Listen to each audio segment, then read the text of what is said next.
It's unsettling to realize, but in life, some people take pleasure in creating chaos and causing harm.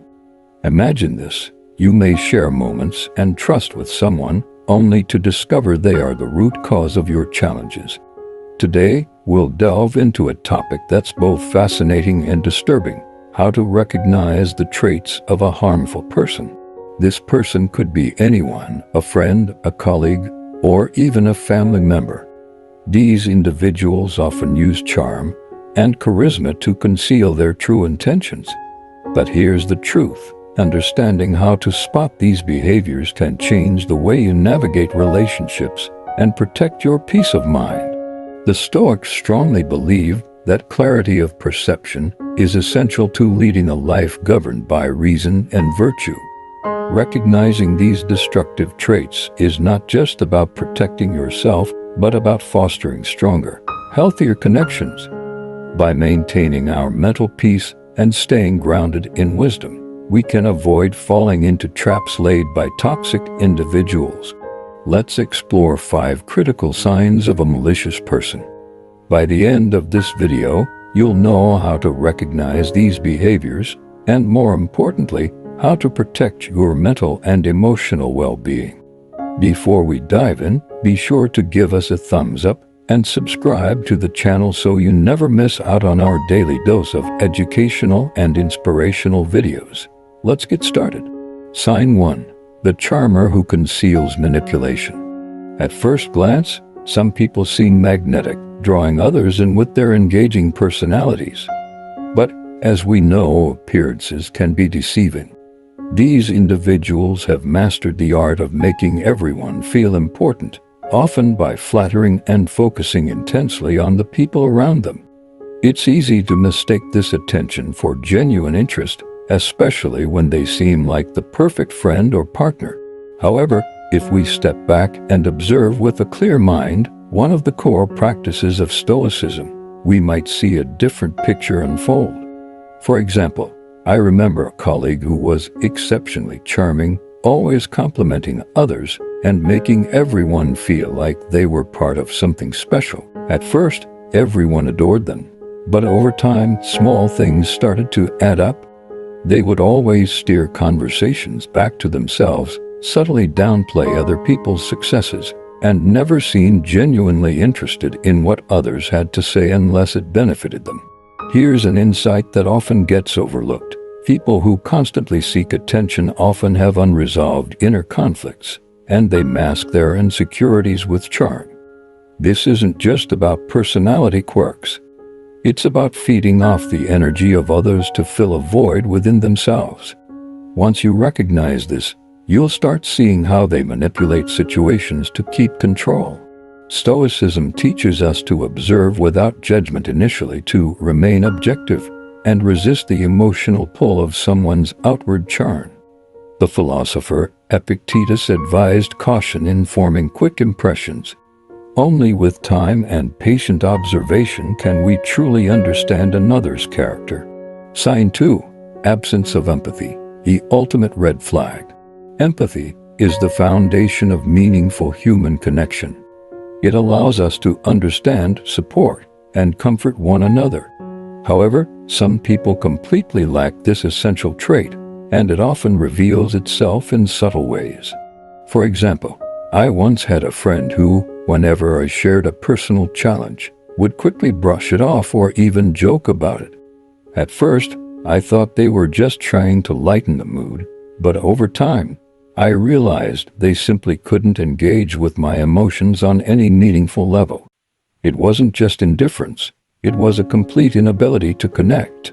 No matter what I was going through, it always felt like they couldn't care less. Now here's a unique perspective. Those who lack empathy often see relationships as transactions. They offer what they believe is just enough to keep others engaged, but when it comes time for emotional reciprocity, they fall short. These individuals view relationships in terms of gain. What can they extract from the situation, whether it's attention, status, or control? Marcus Aurelius wrote extensively about the interconnectedness of humanity. The Stoic idea of sympathy encourages us to see ourselves as part of a greater whole, bound by shared human experience.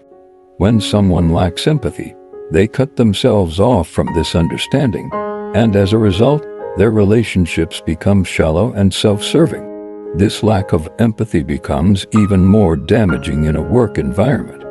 Leaders or colleagues who push others to the edge without recognizing the human cost create toxic environments. They fail to understand that the well-being of their team directly influences success. The Stoics would remind us that how we treat others, particularly when we hold power, reflects on our character more than any individual accomplishment. Sign 3. Manipulation. Twisting reality to serve their needs. Manipulation is a tactic used by those who are more interested in control than in connection. It's subtle and often difficult to spot at first because it usually begins with small distortions of the truth or minor deceptions. Before you know it, the manipulator has you doubting your own reality. One important insight here is that manipulators are often incredibly adept at reading people. They understand emotional triggers and know how to leverage them to gain power. Their strength lies not in their intelligence or emotional depth, but in their ability to exploit the vulnerabilities of others. I once worked on a project with someone who was a master at manipulation. They would take credit for others' work, but in such a subtle way that no one could openly call them out. They would say things like, "We all worked so hard, but I spent extra hours on this part to make sure it was perfect," implying that without their effort, the project would have failed. Over time, this created a false narrative where they became the hero of the project, and everyone else's contributions were minimized. From a Stoic perspective, manipulation disrupts our ability to stay grounded in reality. The Stoics valued the pursuit of truth and clarity of thought, and manipulation clouds that clarity. When someone is manipulating you, they are distorting your perceptions to control the outcome of events, making it harder for you to maintain objectivity. Gaslighting is a perfect example of this. The manipulator denies your experience, twists your words, and even makes you question your memory. This can leave you feeling isolated and unsure of what is real. Recognizing this behavior early on is crucial because prolonged exposure can damage your sense of self. Epictetus emphasized that while we can't control what others do, we can always control how we respond. The key is to step back and assess the situation without the emotional charge, an important practice for navigating manipulation. Once you identify manipulative behaviors, the next step is to set firm boundaries and stick to them. Sign 4. The compulsion to control. Some individuals thrive on control. It's not just about needing things to go a certain way. It's about dominating every aspect of your life.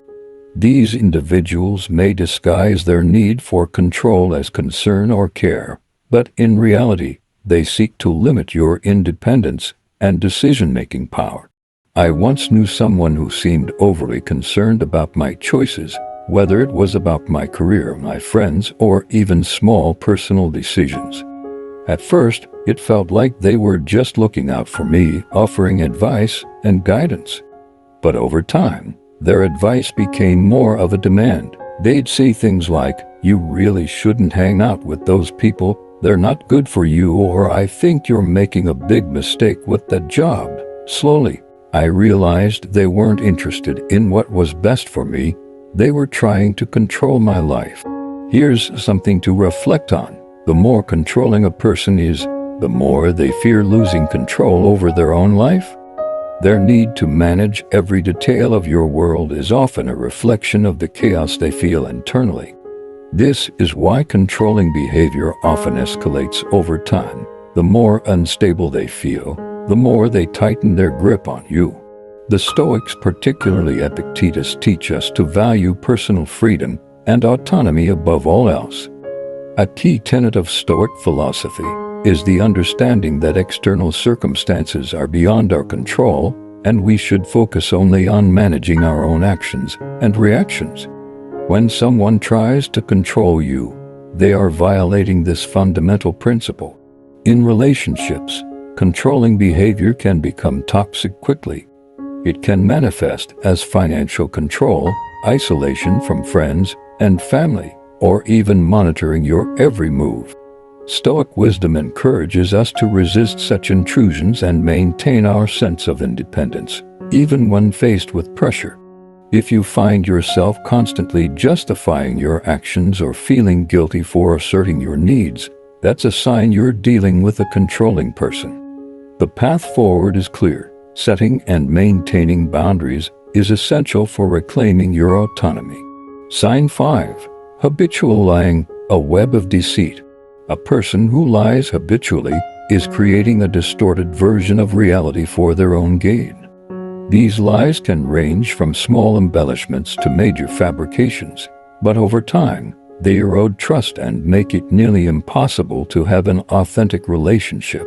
One experience that stands out to me is a time when a close friend of mine constantly lied about small things, where they had been, who they had met, or what they had done. At first, I brushed it off as harmless, but as the lies continued, I found myself questioning every interaction.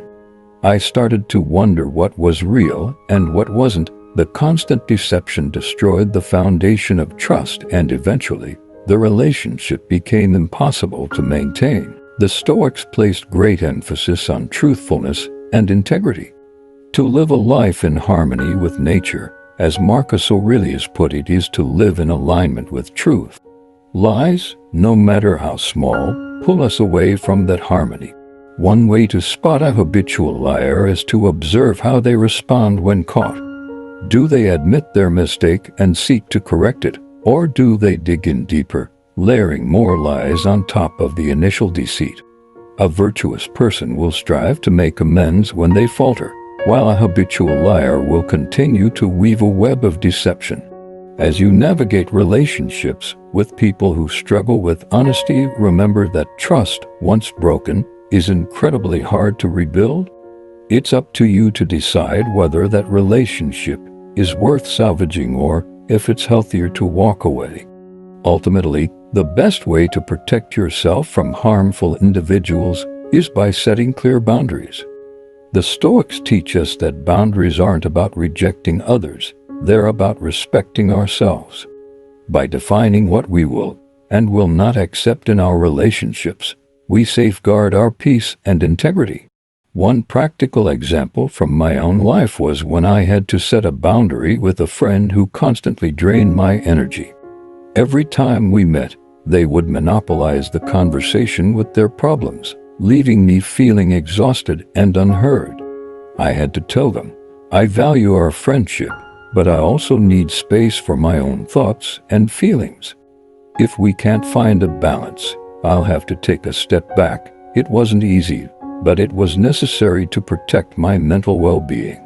Remember, setting boundaries is not a one-time action but an ongoing practice. It's essential to stay consistent and to honor your own needs. Whether you're dealing with manipulative, controlling, or deceitful people, the power to protect your well-being lies within you. Thank you for being part of this journey today. If you found this story meaningful, please subscribe to our channel, where we explore more about Stoic philosophy, personal growth, and how to live a more fulfilling life.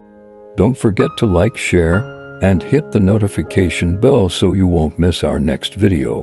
Let's stay strong, stay Stoic.